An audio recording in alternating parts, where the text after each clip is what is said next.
Sanoin justiin yhdelle tuttavalle, että tämmöistä dokumenttia väännetään, ja sitten se kyseli, että mikä tämä tämmöinen Brown Hill Mafia oikein on.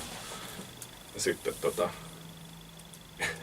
yritin siinä selittää, että se nyt on tämmöinen niinku, ei voi oikeastaan puhua niinku mistään bändikollektiivista tai sellaisesta niinku yhteisöstä, koska kyllähän siinä on niinku paljon muitakin ihmisiä kuin vaan mitään, että mitkä niinku soittaa jossain.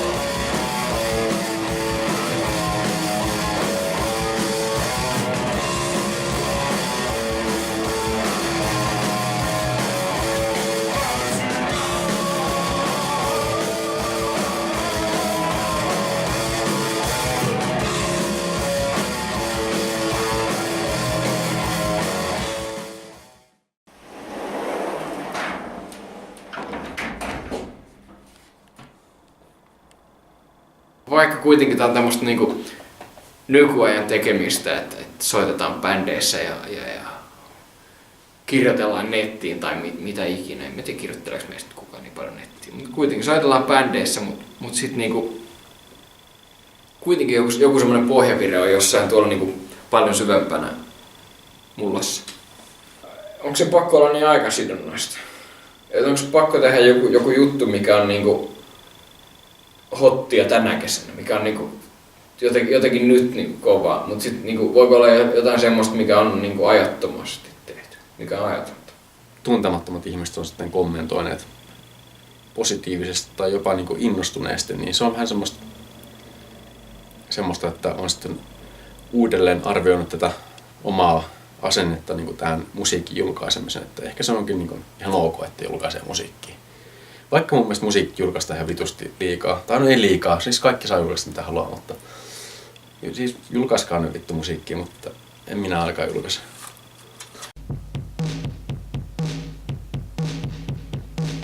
Ja hikikomero vai? Sehän tulee tästä japanilaisesta käsitteestä hikikomori, mikä tarkoittaa vähän semmoista komeroitunutta henkilöä, joka viihtyy itsekseen omien viihdykkeidensä parissa omassa kotonaan koteloituneena.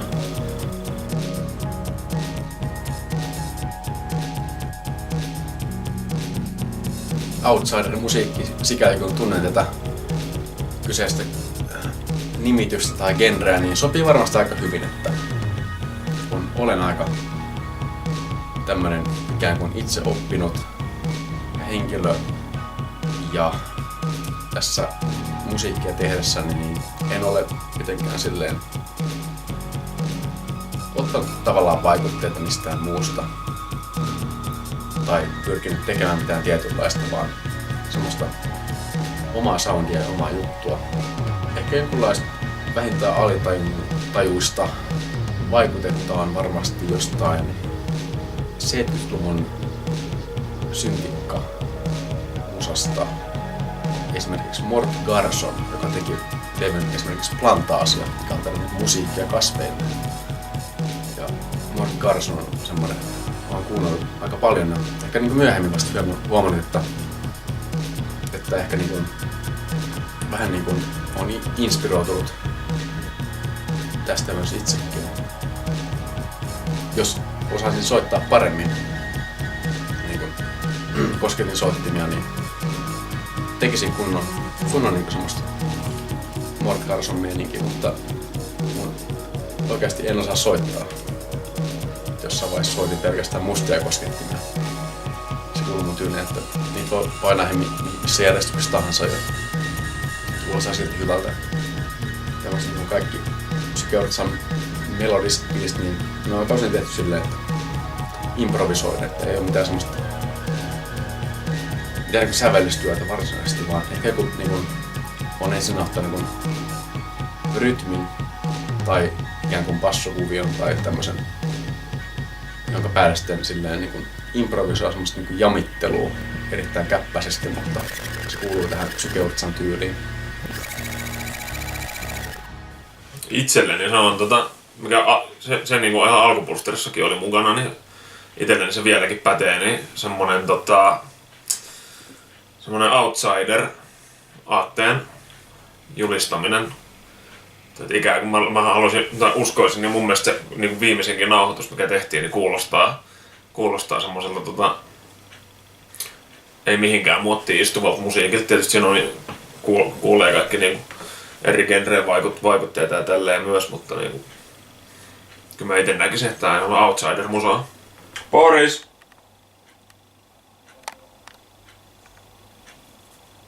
Boris!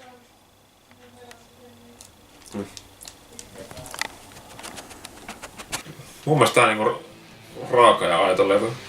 Siis nyt mä muistan, että mulla ei tähän aikaan kitaranuppi edes toiminut. Että mä soitin bassonupin läpi jollain ja mä kävin ostaa säröpedaalin. Ja summan mutikas Bossin joku DS1 ihan vaan sitä varten, että olisi joku särö. Sitten bassonupin läpi sillä DS1 vaan kitarat levylle ja soolut luultavasti samalla pedaalilla vähän eri säännöillä ja sitten vahii väliin joihinkin biiseihin. Ja tässä ei ole mitään ylimääräistä eikä turhaa. Vanhetessa on sit hurahtanut johonkin turhaa kikkailua ja hienostelua. Pitäisi tehdä enemmän asiat silleen niin kuin tässä on tehty, että himaa äänityksenä, turhia miettimättä, just sellaisena vaan nauhalle, rajua ja täysiä. Rewind jäi mieleen semmosena, että se oli pitkään oma suosikkibiisi. Siinä oli vaan jotain niin omaan mieleen se yleisfiilis, mutta sitten semmonen ihan avainbiisi, mikä heti tuli mieleen. Ja on Peace Purnet 2. se on varmaan eniten keikolla esitetty biisi. Mä oon siitä ihan varma. Ja ehkä mä ajattelin jollain lailla, että se on tämän bändin jos se Paranoid, niin semmonen oma anthem. Ja mä jotenkin koen, että se teksti kertoo siitä, mitä me tehtiin ja sitten siinä se aika hassu ja sekava biisi sille, että siinä on se päävaikutteinen kirja tulee musiikillisestikin aika hyvin esiin, että on nopeata ja hidasta. Ja on slutkea ja punkkia ja kaikkea mahdollista.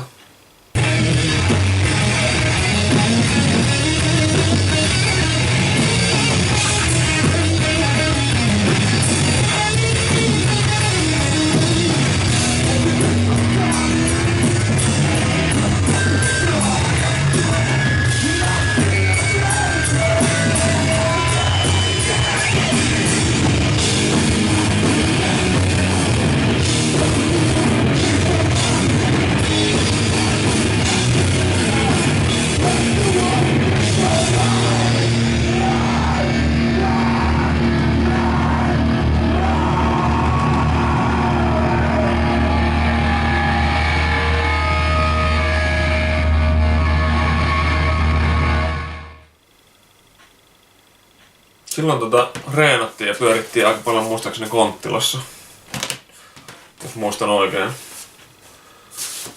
Ja ainahan on tykännyt juoputella, mutta jotenkin mulla on semmoinen fiilis tämän levyn ajoilta, että silloin on ollut oikein kova poika juoputtelemaan ja sekoilemaan, enkä ole tehnyt mitään järkevää.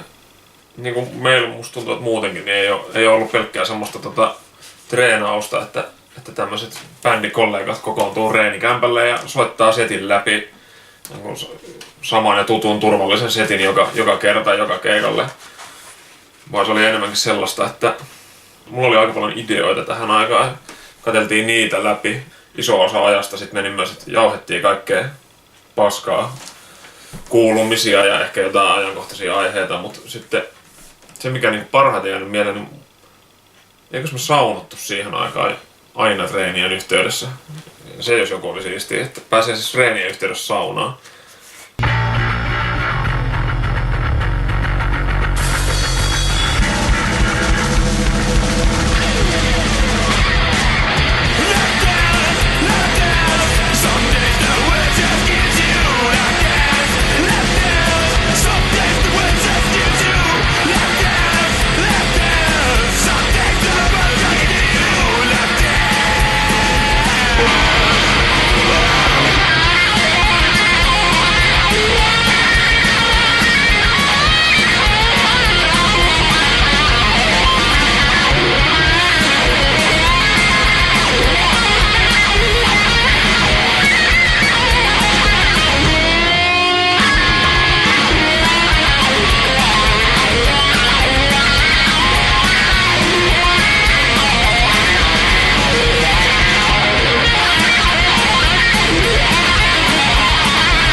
Kyllä mä jotenkin on aina tiennyt ja tuntenut sen, mutta että mä tuun vielä muuttamaan takaisin sinne luonnon keskelle, että se on se mun tämänhetkinen päämäärä, mihin mä pyrin. Päästä lähelle luontoa. Pieni jalkajousi varmistimella. Ei nuolta tällä hetkellä tässä, mutta niitä löytyy. Siinä on jotain semmoista hienoa siinä, että sä kyhjytät siellä pirtissä semmoisen risukon keskellä. Varsinkin jonain pimeinä niin kuin syksyn iltoina, niin se sieltä synkkyyden ja se yksinäisyyden kautta kyllä löytää niin kuin hienoja juttuja.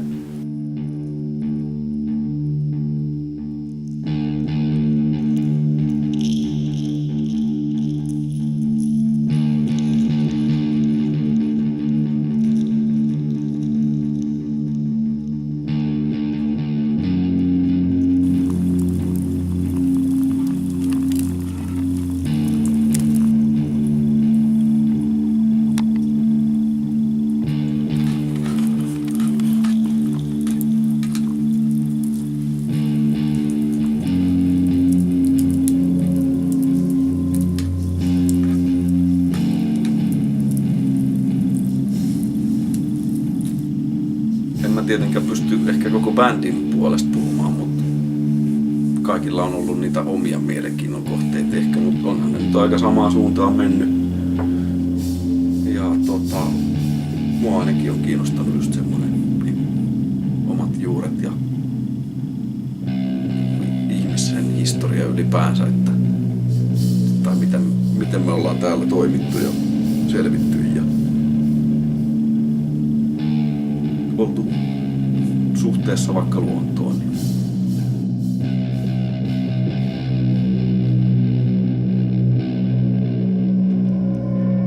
politiikka on aina semmoinen ihmisen keksimä leikki.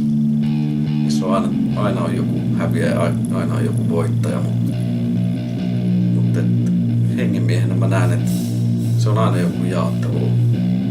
Mä näen, että me ollaan kaikki ihan samaa porukkaa ilman mitään puolueita tai sen kummempia, että se politiikka aina muuttuu jotenkin semmoiseksi taisteluksi, mitä meidän ei pitäisi käydä. Ymmärtää jotenkin ehkä syvällisemmin semmoista ihmisyyttä kuin jonkun tollasen kautta. Kai varmaan sit myös sekin, että Brownhillissa sit on niinku tämmösen kerrostalot rikkoo tän näkymän, mutta se kun näkee taivaanrantaa ja Otsonin sinne, niin se on mulle kova juttu. Missä helvetissä me oltiin? Me oltiin Pohjois-Karjalais jossain semmosessa mökissä. Me oltiin vuokrattu se siitä isännältä. Se oli varmaan 95-vuotias, sillä oli kehitysvammainen poika. Ja me oltiin niiltä ostettu, keitettiin perunoita ja pakettiin uunilenkkiä. Ja syötiin niitä sitten vielä edeltävänä iltana valmistettu ylikypsiä perunoita siinä sitten aamupalaksi. Sen niin pienen mökin kuistilla. Ja susilauma rupesi ulvomaan siinä alhaalla rinteessä niin kuin joidenkin satojen metrin päässä. Ja meidän reitti kulki just sitä kohden. Se oli aika huikeeta. Tässä on paljon kerätty semmoista perinnetietoa niin kuin Suomesta, ympäriinsä Suomea. Täällä on karttojakin, miltä alueelta näitä on. Raudan vaarallisuus, raudan alkuperätarinoita, tulen synty, tulen haltuunotto. Lähinnä näitä niinku karjalaisia juttuja. Koska sieltähän mie on kotoisin. Ne kiinnostaa. Et miten ihmiset on ennen vanhaa elänyt. Millaista se elämä on ollut. Kylän tanssit. Kiinnostaa. Ja lisää. Suomen historiaa 9000 vuotta. Esihistoria. Varsinkin tässä kastilla A- ja B-puoli on hieman erilaista niin tunnelmalta, että A-puoli on enemmän just semmoista tätä perinteistä simppeliä kasio hulluttelua ja sitten B-puoli on enemmän sellaista vähän kokeellista, että siellä on myös näitä niin, olisiko pari biisiä, mitkä on tehty ihan tietokoneavusteisesti tämmöistä loopeista. Ja niistä tykkään nyt paljon näistä kappaleista. Ja B-puolella on myös tää todella pitkä semmonen pörinä biisi, josta keksin oikeastaan tämän genren perseruiskun drone, jota käytin siihen aikaan.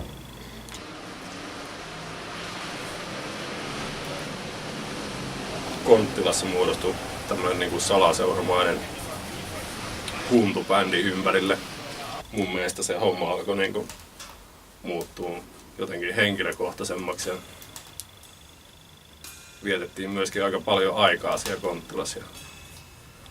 Se jotenkin sito jengiä paremmin yhteen. Oli puhetta, että joo, että äänitetään jotain ihmeellistä siellä ja sitten niistä sessioistahan muodostuikin oikeastaan ihan helvetin mukavat. Me pyörittiin siellä jossain Hiidenvuorella semmosen tuohitorven kanssa ja haettiin siellä vähän fiiliksiä ja sitten nauhoitettiin sitä itse asiassa. Sitten me myöskin mojauteltiin tuossa yhdessä biisissä sit öljytynnyriä, mikä löytyy Konttilasta kanssa. Tää koko, muistaakseni 2-päiväinen sessio, ne oli kyllä hyvin sellainen niinku päihteiden huurruttava, mut sit kuitenkin aika niinku semmonen jämäkkä sessio. Tuohitorvi, niin sehän palaa siinä. Sitten myöhemmin sille kävi näin, että se niinku, se pääsi vielä kanteen. Ja mun mielestä se sitoo itse asiassa tämän levy aika hyvin. Se ääntä kuulee tossa yhdessä biisissä ja sit se on vielä kanne.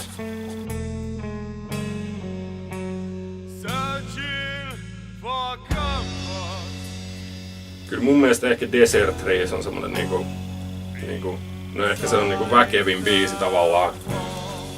Mut et jos se jos ajattelee, että tää olisi jonkunnäköinen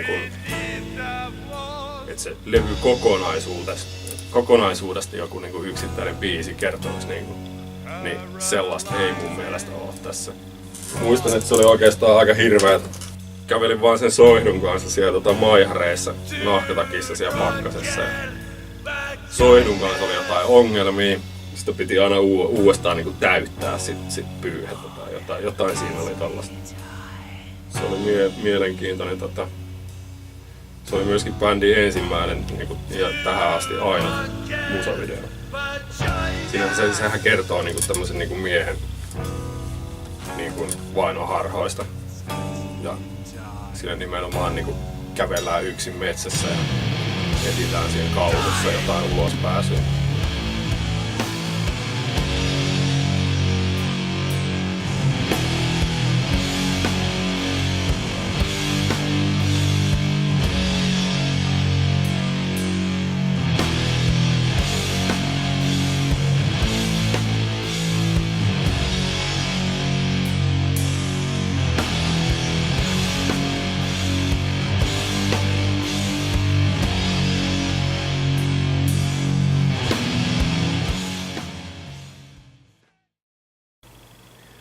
Hengelliset tai uskonnolliset tai mystiset aiheet on ehkä semmosia, joita olen tässä viime vuosina lähestynyt vähän silleen sekä tarkkailijani että myös omakohtaisten kokemusten kautta.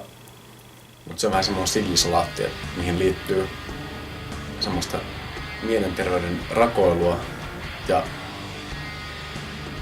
semmoista ei kovin tervehenkistä elämää.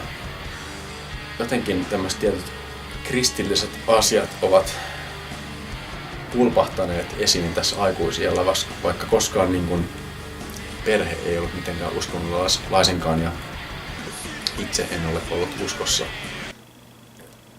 Mitä mieltä sä oot vittu Jeesuksesta? Kenenkään ei tarvi olla uskovainen tai edes tuntea Jeesusta, että tietää, että tai siis jos nyt haluaa olla ikään kuin hyvä ihminen, niin tavallaan se ohjenuorana, että älä perseile ja ole mukava ja silleen, että ole kiltisti ja paholainen vaan, niin kulman takana. Ja tää vähän nyt kuumottaa mua, mutta sekin on ehkä paholainen mulle sellainen symbolinen asia, että se on oikeasti ihmisen sisällä se paholainen, että mieluusti aina sen, jos joutuu huonolle teille, niin syyttää ehkä jotain ulkoista voimaa siitä mieluummin itseään, vaan se on itse ehkä siis silleen, että demonit ja paholaiset, niin ei ne tule välttämättä ulkoapäin, vaan että me vaan nähdään ulkoapäin tulevaksi, vaikka ne on siellä omassa itsessään ja ne pitää siirtää sen pois. Jos niikseen tulee, voi nyt myös palvoa silleen, että jos haluaa lähteä sille tielle, mutta itse on vaan vähän tasapainoinen siinä. Siinä on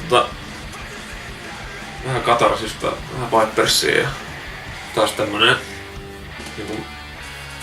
koko Bursterin uran ajalta niin kirjo erilaisia vaikutteita, mikä on musta tosi hienoa, vaikka monet suhtautuu tommoseen ihmissekoitteluun niin jotenkin negatiivisesti, mutta musanörtti ja bändi, niin mitä muuta voi odottaa kuin tämmöistä vaikutteiden yhdistelyä. Siis nyt on pakko tunnustaa, että videosta en ihan kauheasti jostain syystä muista. Mä muistan sen, kun Jesse litsuttaa siinä videolla, Niemen Jesse, jotain sisäelimiä ja sitten hissi kulkee ylös. Oliko se Angel Heart elokuvasta vaikuttajalta saanut kuva, se on oikein hieno.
Siinä oli semmoinen tarina, että perhe tuli hiihtokisoista kotiin ja näki vaan, kun talo roihus tulessa. Se oli tosiaan talviaikaa vielä ja sitten perhe oli sitten hetken aikaa koditon, mutta onneksi sitten ne sai tämän rakennettua tosi nopealla aikataululla.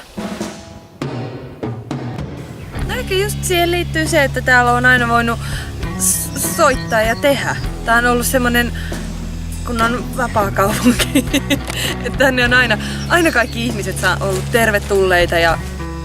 Mutta kyllähän se oli silloin, kun mä oon tänne niinku ekan kerran muuttanut, niin siis nyt vasta niinku, onko se vuosi sitten, kun muuttui silleen, että toi keskimmäinen huone ei ole enää bändihuone, tai niinku soittohuone. Et sit sinne tuli niinku toimisto. Että kyllähän siis täällä on tosi kauan ollut sitä, että on ollut kaikki mikit ja kaikki on niinku, että se on ollut tavallaan se tila on ollut koko ajan semmoisessa äänitysvalmiudessa, jos on ikinä niinku halunnut äänittää yhtään mitään. Mafiahan on tavallaan perhe, jotka ei välttämättä ole sukua toisille, tai voi olla, tai ehkä haluaisi olla. Ja kaikkia yhdistää se niinku palava rakkaus musiikkiin ja tietyn tyylisen musiikkiin, joista on sitten tullut ystäviä myöskin. Kyllähän ruoka yhdistää tää myös ihmisiä paljon, että ei täällä ole ikinä mun mielestä huonosti syöty tai lähdetty nälkäisenä yhtään mihinkään.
ollut vähän siinä, että kyllä mä muutamat vuodet on jo itsekin sillä lailla pyörinyt siellä näissä yhteyksissä. Mutta siellä kun näki sen, että siellä oli siellä on niin paljon niinku tavallaan tuohon yhteisöön kuuluvia ihmisiä, että siinä tuli semmoinen ihmeellinen yhteenkuuluvuuden tunne, plus sitten se, että tajus myös sen niinku historian, mikä siinä on niinku paljon ennen kuin minä olen ollut osa sitä. Tämä oli tavallaan hieno tajuta. Semmosia naamoja muun muassa, mitä mä en ollut koskaan ennen tavannutkaan. Ja siellä ne vaan kaikki palvoo Crown Hilliä yhtä aikaa.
Siellä visitoidessa yleensä ollut tapana aina polttaa jotain isoa. Ja koska se on sienien perkujätteellä täytetty piironki tai sitten tällainen niin kuin risuista ja rangoista kasattu mieshahmo. Kerran treenattiin, se oliko se juhannuksen vai koska. Me tehtiin miniatyyriversio siitä risumiehestä. Ja sitten me tehtiin siitä 3 kertaa isompi versio. Sitten näistä isommissa juhlallisuuksissa myöhemmin.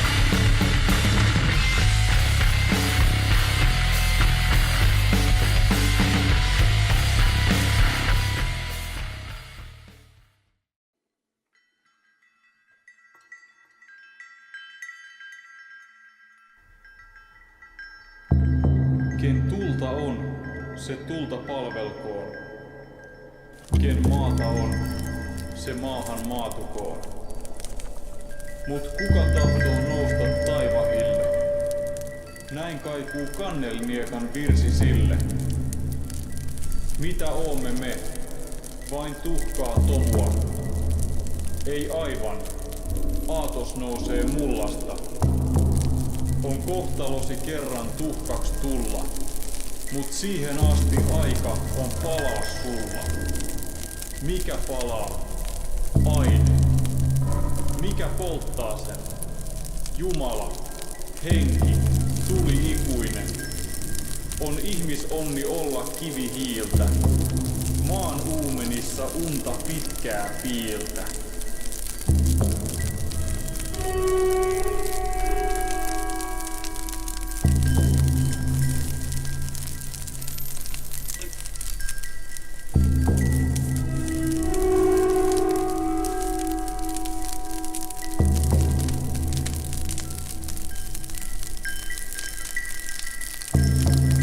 Herätä hehkuun, työhön, taisteloon.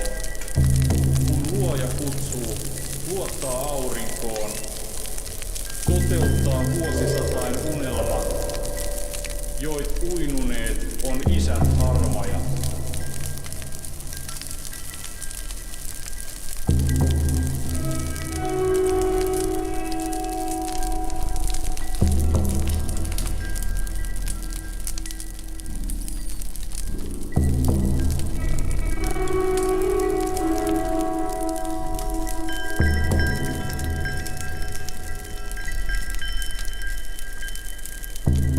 On elon aika lyhyt kullakin, siis palakaamme lieskoin leipuvin.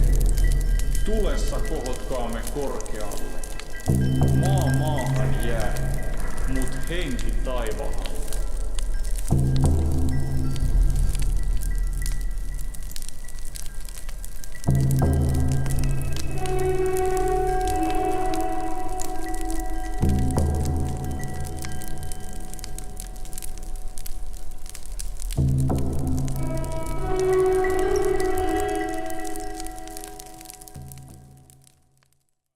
Brown Hill Mafia on semmoinen meidän oma perhe tai kultti, jos näin haluaisi nähdä, mutta ei semmoisessa niiden sanojen perinteisessä merkityksessä, vaan se on niinku siis semmoinen meidän oma, mikä aika paljon kiteytyy siihen musiikkiin, mitä niinku se porukka ja siihen kuuluvat on tehnyt.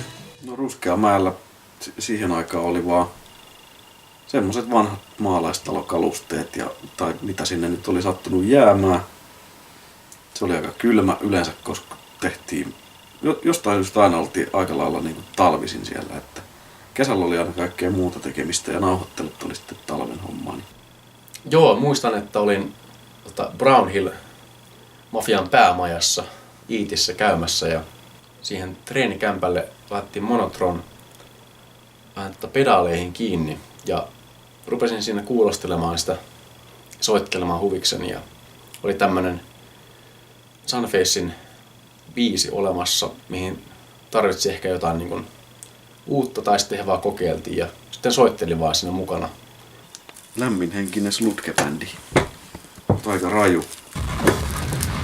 Lähtisin itse kattoo keikalle kyllä. Ei niissä sinänsä mitään isompaa juonta ollut, mutta just se homma olikin, että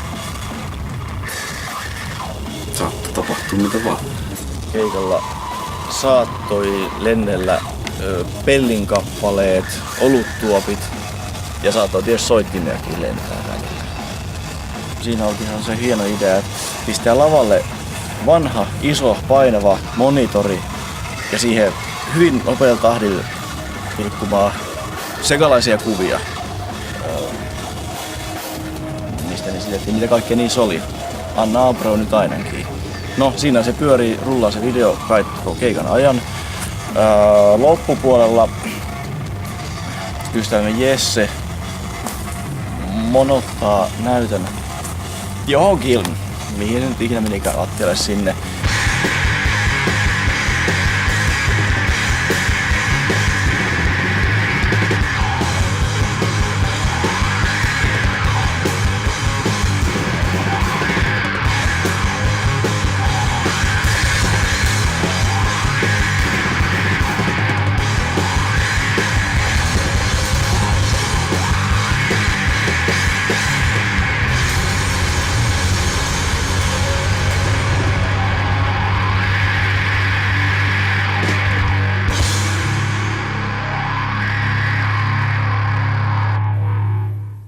Sinä heikkouskoinen, näen, että et luota sanoihin.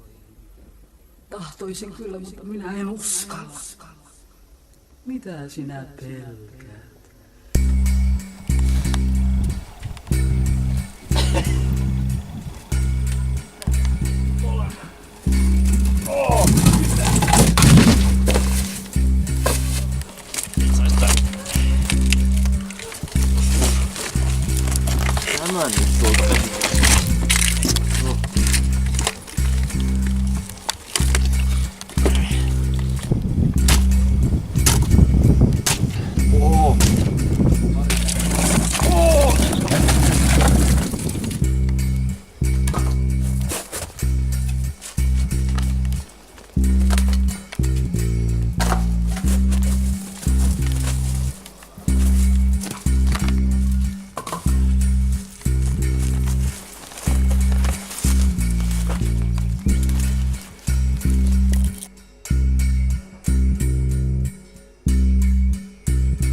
vaihtoehto.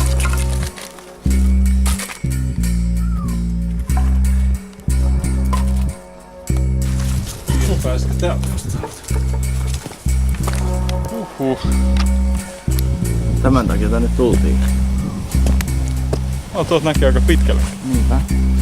Ja aurinko paistaa vielä hyvin kauan. Mutta säätösiä järviä sinä eteenpäin.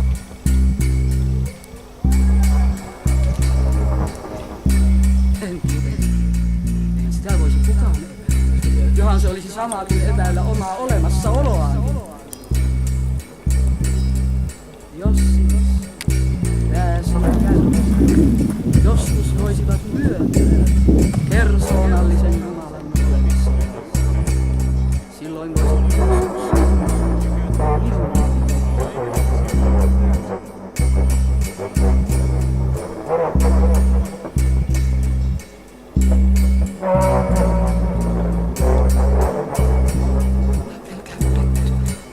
usko ja epäusko taistelevat alituksesi sielussani.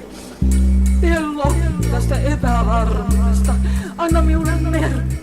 Anna minulle jokin merkki, olko se miten pieni tahansa. Anna minulle